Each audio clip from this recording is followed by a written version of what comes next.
Good morning আমি রুক্মিণী নমস্কার আশা করি আপনারা সবাই ভালো আছেন। আজকে আমার 5 মিনিটস ব্রেকফাস্ট রেসিপি। তার জন্য আমার দরকার ছিল ব্রেড, গাজর, ক্যাপসিকাম, পেঁয়াজ, দই, চিজের কিউব, নুন, ব্ল্যাক পেপার পাউডার আর বাটার। এবার প্রথমে গাজরগুলোকে গ্রেট করে নেব, ক্যাপসিকামগুলোকে কুচিয়ে নেব, পেঁয়াজও কুচিয়ে নিতে হবে। অ্যান্ড দেন আফটার ওর মধ্যে দই জল ছেড়ে দেব, অ্যান্ড তার সাথে ওর মধ্যে চিজ গ্রেট করে দেব, নুন আর গোলমরিচ গুঁড়ো স্বাদ অনুযায়ী দিয়ে ভালো করে মেখে নেব।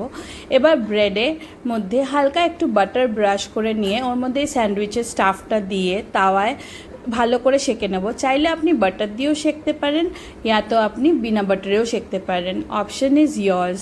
বাট খেতে দুর্ধর্ষ হয়, হেলদি, অনেক সবজিও যায়, খুব ভালো লাগবে আপনাদের সবার। একবার ট্রাই করে দেখবেন। আর আমার যদি এই রেসিপিটা ভাল লাগে আপনাদের, তাহলে আমার চ্যানেলটাকে লাইক অ্যান্ড সাবস্ক্রাইব করবেন। Thank you.